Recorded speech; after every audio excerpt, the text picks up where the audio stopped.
ആലുവ തൊട്ടുമുഖത്തെ കടയിൽ നിന്ന് വെളിച്ചെണ്ണ മോഷ്ടിച്ച പ്രതിപ്പിടിയിൽ. അസം സ്വദേശി ജാവേദ് അലി എന്ന യുവാവിനാണ് ആലുവ ഈസ്റ്റ് പോലീസ് പെരുമ്പാവൂർ ബംഗാൾ കോളനിയിൽ നിന്ന് പിടികൂടിയത്. വില വർധനവ് മുതലാക്കി ഇയാൾ മോഷ്ടിച്ച വെളിച്ചെണ്ണ ഹോട്ടലുകൾക്കാണ് മറിച്ചുവിറ്റത്.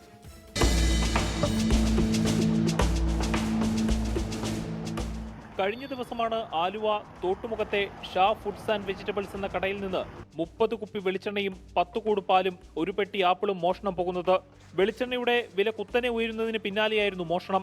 ഈ കേസിലാണ് അസം സ്വദേശിയായ 22-കാരൻ ജാവേദ് അലിയെ ആലുവ ഈസ്റ്റ് പോലീസ് ഇന്ന് പെരുമ്പാവൂരിൽ നിന്ന് അറസ്റ്റ് ചെയ്തത്.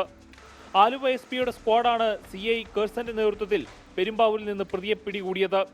കോതമംഗലത്തും എടത്തലയിലും ഇയാൾക്കെതിരെ കേസുകളുണ്ട്. കോതമംഗലത്ത് സമാനമായ മോഷണമാണ് നടന്നത്. എടത്തലയിൽ നിന്ന് പ്രതി മോഷ്ടിച്ച ഒമിനി വാനിനെ ട്രാക്ക് ചെയ്തു.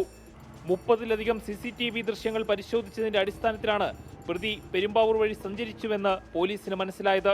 ഇതേ തുടർന്ന് ഇന്ന് വൈകിട്ട് 6 മണിയോടെ ബംഗാൾ കോളനിയിൽ വെച്ച് പ്രതിയെ കസ്റ്റഡിയിലെടുക്കുകയായിരുന്നു. ചില ഹോട്ടലുകൾക്ക് മോഷ്ടിച്ച വെളിച്ചെണ്ണയും മറ്റും കുറഞ്ഞ വിലയ്ക്ക് ഇയാൾ മറിച്ചു വിൽക്കുകയായിരുന്നു പതിവ്. സാധനങ്ങൾ വിറ്റ കടകളിൽ എത്തിച്ച് വരും ദിവസങ്ങളിൽ തെളിവെടുപ്പ് നടത്തും. 24 കൊച്ചി.